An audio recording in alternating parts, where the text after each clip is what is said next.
రెడ్డి సొంత ఎంపీ రఘురామకృష్ణరాజును కూడా అరెస్ట్ చేయించినాడు, ముఖ్యమంత్రి గారిని అరెస్ట్ చేయించినాడు, నారాయణను అరెస్ట్ చేయించినాడు, మంత్రి గారిని, ఆ రోజు మాజీ మంత్రిని, దేవినేని ఉమాను, కొల్లూరు రవీంద్ర గారిని, అచ్చెన్నాయుడు గారిని, అయ్యన్న పాత్రుడు, ఇవన్నీ అక్రమ అరెస్టు అని కోర్టులు చివాట్లు పెట్టాయి.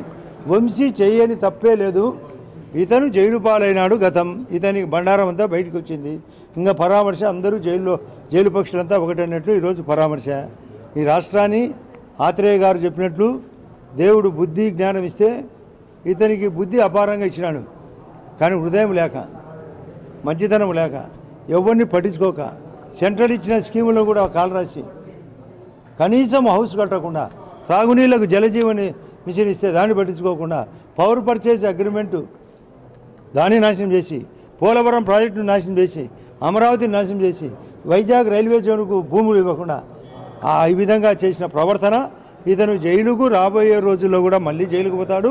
అందుకే జైలు గోడలు చూడడానికి మళ్ళీ ఒకసారి పోయినాడు.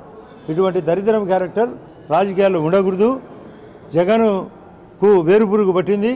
జగన్ పార్టీలో ఉండే అందరూ డెడ్వుడ్తో సమానం.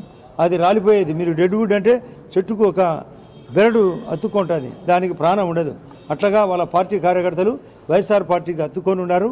ఎప్పుడైనా సమసిపోయేదే. వైఎస్ఆర్ పార్టీ గతంలో చెప్పినా మళ్ళీ చెప్తున్నా, వైఎస్ఆర్ పార్టీ డైనోసార్.